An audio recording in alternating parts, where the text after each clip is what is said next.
शिवराज के जंगल राज में मध्य प्रदेश दलितों और आदिवासियों के लिए एक अपराध बन चुका है। और खास तौर से अगर दलित महिला या आदिवासी महिला है तो उसके लिए शिवराज जी का मध्य प्रदेश नर्क बन चुका है। 12 साल की एक बच्ची खून से लथपथ महाकाल की नगरी में 8 किलोमीटर तक चलती रही और मदद मांग रही थी, न्याय नहीं मांग रही थी, अपने तन को ढकने के लिए वस्त्र मांग रही थी और इस सभ्य समाज ने उसको एक कपड़ा नहीं दिया। तो ये सभ्य नहीं, ये सड़ चुके समाज की निशानी है, ये पुलिस की निष्क्रियता की निशानी है। दलित परिवार की बच्ची है, सतना स्कूल गई थी, घर नहीं लौटी। उसके परिवारजनों ने सतना की पुलिस में जाकर एफआईआर करने की कोशिश की और यहां से पुलिस की लापरवाही और पुलिस के अपराधी होने का स्वांग शुरू होता है। सतना के पुलिस स्टेशन में बोल दिया गया कि आप यहां से जाइए, खुद ढूंढिए, हम एफआईआर दर्ज अभी नहीं करेंगे। तो वो बदहाल जरूर थी, लेकिन उसने अपने पिता का, अपने दादा का, अपना और गांव का नाम बताया। और उसके बावजूद उज्जैन की पुलिस ने उसको यूपी का बता दिया, जबकि उसकी बोली बघेलखंड की थी। उसको यूपी का बताकर उसको भिखारी घोषित कर दिया गया, उसको विक्षिप्त दिमाग का घोषित कर दिया गया। 18 सालों में उनकी सत्ता रही। यह अलग बात है कि ना उनका एक नीति याद है, ना उनका नाम याद आता है प्रधानमंत्री को। 18 साल सत्ता में 58,000 रेप के मामले सामने आए। मतलब हर दिन मध्य प्रदेश में 8 बलात्कार होते हैं। अभी इस दलित बेटी का मामला चल ही रहा है, उस पर लीपापोती शिवराज का जंगल राज कर ही रहा है। एक और मामला सामने आ जाता है एक आदिवासी महिला का रेप और हत्या का। शिवराज सिंह चौहान उड़न खटेलों से उड़ उड़कर भाषण बांट रहे हैं, उनके पास वक्त नहीं है इस बच्ची की खैर खबर लेने का। कैलाश विजयवर्गीय माइक पर बता रहे हैं 1% लड़ने का चुनाव मन नहीं है। अरे मन नहीं है तो जाइए उस बच्ची से मिलिए। आप देख रहे हैं देश लाइव, देश की आवाज।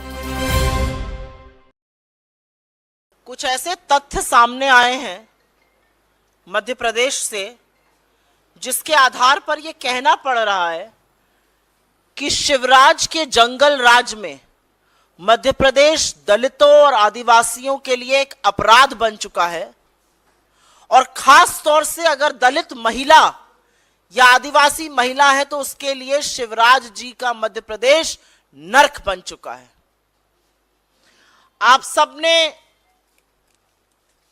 12 साल की उस सबोध बच्ची के बारे में पढ़ा होगा। रूह कांपने वाला इंसिडेंट है।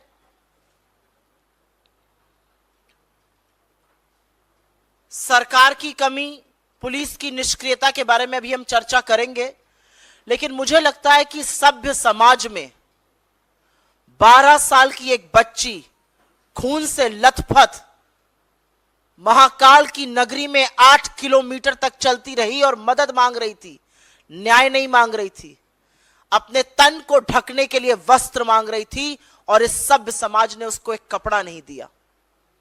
तो ये सभ्य नहीं, ये सड़ चुके समाज की निशानी है, ये पुलिस की निष्क्रियता की निशानी है। क्योंकि अब जो तथ्य सामने आ रहे हैं वो पर दर परत पुलिस की निष्क्रियता की वजह से जो अपराध हुआ है उसको खोलते जा रहे हैं। जो चुप्पी शिवराज सरकार की है वो अब सब समझ में आने लगी है। अभी थोड़ी देर पहले इंदौर के एक अस्पताल में मध्य प्रदेश के प्रभारी महासचिव श्री रणदीप सिंह सुरजेवाला जी, इंदौर के हमारे विधायक, इंदौर के जिला कांग्रेस के अध्यक्ष और महिला कांग्रेस की नेत्रियां उस बच्ची से मिली। उसकी हालत गंभीर है। वो जबरदस्त शारीरिक और मानसिक यातना और पीड़ा से जूझ रही है। उसके गुप्तांग नष्ट हो चुके हैं। उसके ऑर्गन्स का रिकंस्ट्रक्शन करना पड़ रहा है। और अब समझ में आ रहा है कि पिछले 4-5 दिन से यह षड्यंत्रकारी और रहस्यमयी चुप्पी प्रदेश के मुख्यमंत्री शिवराज सिंह चौहान की क्यों है। क्योंकि तथ्य यह सामने आ रहा है कि वो 12 साल की बच्ची, सतना की रहने वाली एक दलित परिवार की बच्ची है। जिसको लीपा पोती करके यह बताया जा रहा था कि वो उत्तर प्रदेश की है, भिखारी है और विक्षिप्त दिमाग की है। वो सतना की रहने वाली है, दलित परिवार की बच्ची है, सतना स्कूल गई थी, घर नहीं लौटी। उसके परिवारजनों ने सतना की पुलिस में जाकर एफआईआर करने की कोशिश की और यहां से पुलिस की लापरवाही और पुलिस के अपराधी होने का स्वांग शुरू होता है। सतना के पुलिस स्टेशन में बोल दिया गया कि आप यहां से जाइए, खुद ढूंढिए, हम एफआईआर दर्ज अभी नहीं करेंगे। 24 घंटे बर्बाद कर दिए गए। अगर सतना के पुलिस स्टेशन, बस स्टेशन पर, रेलवे स्टेशन पर जाकर सीसीटीवी कैमरा चेक किया गया होता तो शायद ये दुर्घटना, शायद ये दुष्कर्म, शायद ये पाप, शायद ये अन्याय टाला जा सकता था। सतना की पुलिस ने कोई कार्रवाई नहीं करी। 24 घंटे तक उनको घुमाते रहे, परिवार वाले बेचारे ढूंढते रहे। अंततोगत्वा 24 घंटे बाद एक एफआईआर दर्ज हुई।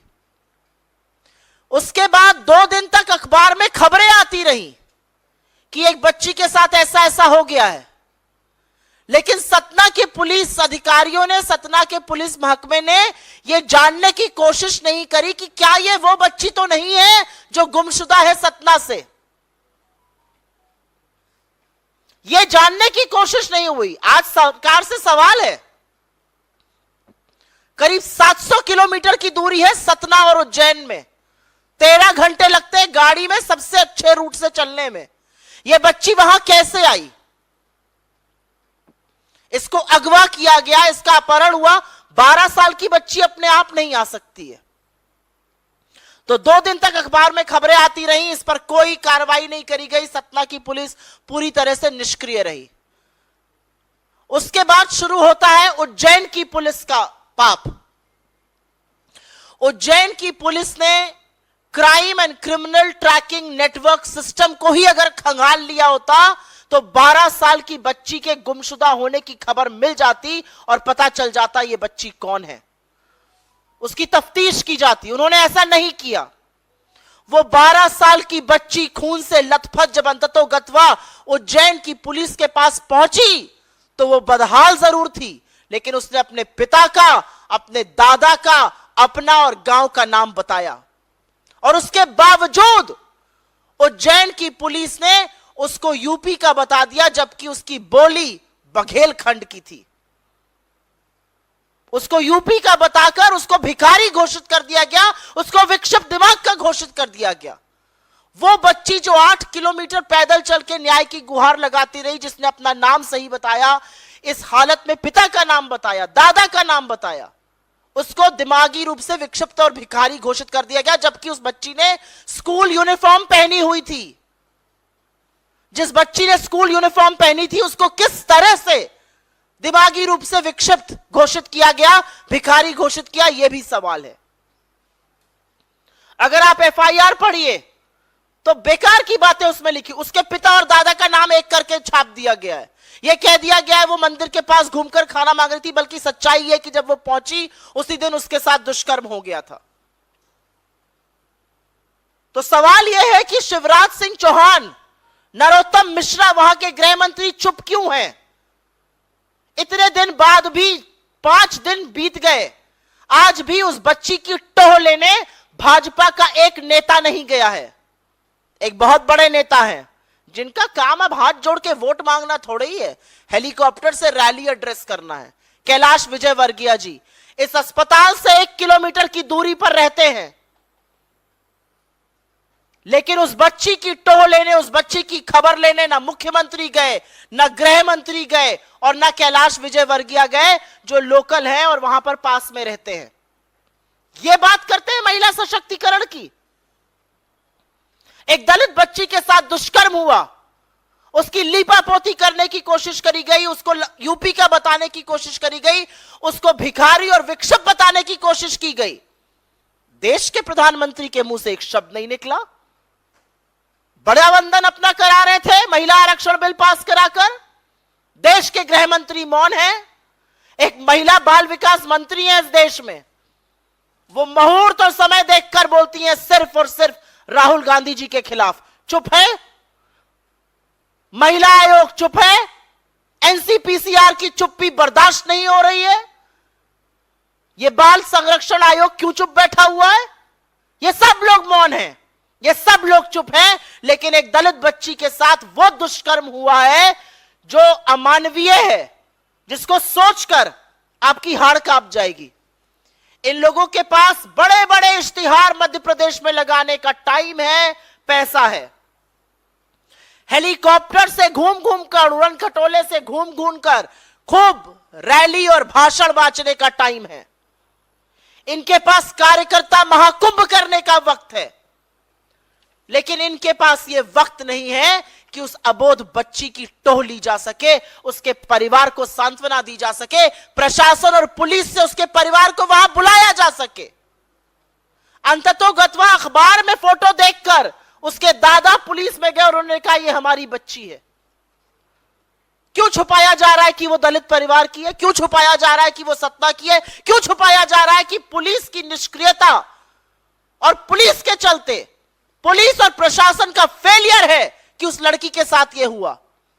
अगर 24 घंटे पहले एफआईआर दर्ज हो जाती, अगर सीसीटीवी ट्रैक हो जाते, अगर वो बच्ची मिल जाती, तो उसके साथ ऐसी अमानवीय, ऐसी बर्बरता कतई ना होती। ये चुनावी महोत्सव मना रहे हैं। क्या है चुनाव? क्यों होते हैं चुनाव? चुनाव होते हैं कि वो जनप्रतिनिधि चुने जाएं जो सत्ता में आकर आपके दुख, आपके दर्द, आपकी पीड़ा, आपकी वेदना की बात करें, जो उड़न खटोलों पर घूमकर भाषण ना दें और बड़े नेता ना बने, जो उस बच्ची के लिए और उसके हक के लिए खड़े हों। चुनावी महोत्सव मना रहे हैं। यह बात करेंगे महिला सशक्तिकरण की। ये जो वॉटअबाउटरी करते हैं रेप पर, इनसे बात करो इसकी तो बताएंगे किसी कांग्रेस शासित राज्य का नाम। कहीं पर हुआ है ऐसा कि पुलिस की निष्क्रियता रही?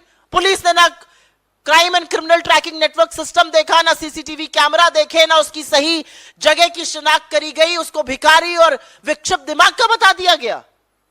किसी और राज्य में हुआ है ये? और मध्य प्रदेश में दलित, आदिवासी और महिला होना एक पाप हो चुका है। यह मेरा आंकड़ा नहीं है, यह आंकड़ा इस सरकार ने सदन में दिया है। 13 लाख महिलाएं लापता हुई पिछले कुछ सालों में। सबसे ज्यादा संख्या मध्य प्रदेश की है। 1,60,180 महिलाएं और 38,000 से ज्यादा नाबालिग बच्चियां। नाबालिग के साथ दुष्कर्म में नंबर 1 अगर कोई स्टेट इस देश की है तो वो मध्य प्रदेश है और शिवराज जी का जंगल राज है। 18 सालों में उनकी सत्ता रही। यह अलग बात है कि ना उनका एक नीति याद है, ना उनका नाम याद आता है प्रधानमंत्री को। 18 साल सत्ता में 58,000 रेप के मामले सामने आए। मतलब हर दिन मध्य प्रदेश में 8 बलात्कार होते हैं। 68,000 अगवा होने के मामले सामने आए। मतलब 13 बच्चियां, 13 महिलाएं रोज की प्रतिदिन अगवा की जा रही हैं, उनका अपहरण हो रहा है। यह बात करेंगे महिला सशक्तिकरण की।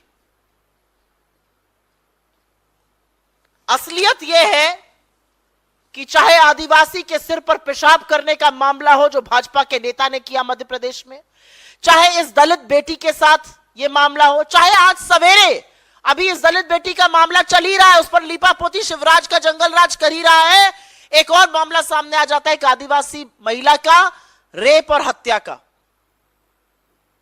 यह असलियत है मध्य प्रदेश की। 18 साल से जो लोग बात महिला सशक्तिकरण की करते हैं, उनकी नाक के नीचे यह हो रहा है महिलाओं के साथ, बच्चियों के साथ। लेकिन देश के प्रधानमंत्री, देश के गृह मंत्री, देश की महिला बाल विकास मंत्री, देश का महिला आयोग, बाल संरक्षण आयोग, सब मुंह में मौन और चुप्पी धारे बैठे हुए हैं। शिवराज सिंह चौहान उड़न खटेलों से उड़ उड़कर भाषण बांट रहे हैं। उनके पास वक्त नहीं है इस बच्ची की खैर खबर लेने का। कैलाश विजयवर्गीय माइक पर बता रहे हैं 1% लड़ने का चुनाव मन नहीं है। अरे मन नहीं है तो जाइए उस बच्ची से मिलिए।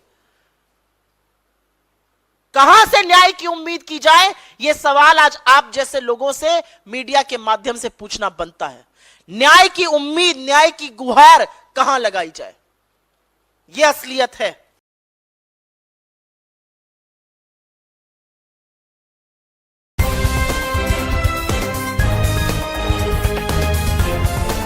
देश और दुनिया की तमाम छोटी और बड़ी खबरों के लिए हमारे चैनल को सब्सक्राइब करना न भूलें और बेल का बटन जरूर दबाएं।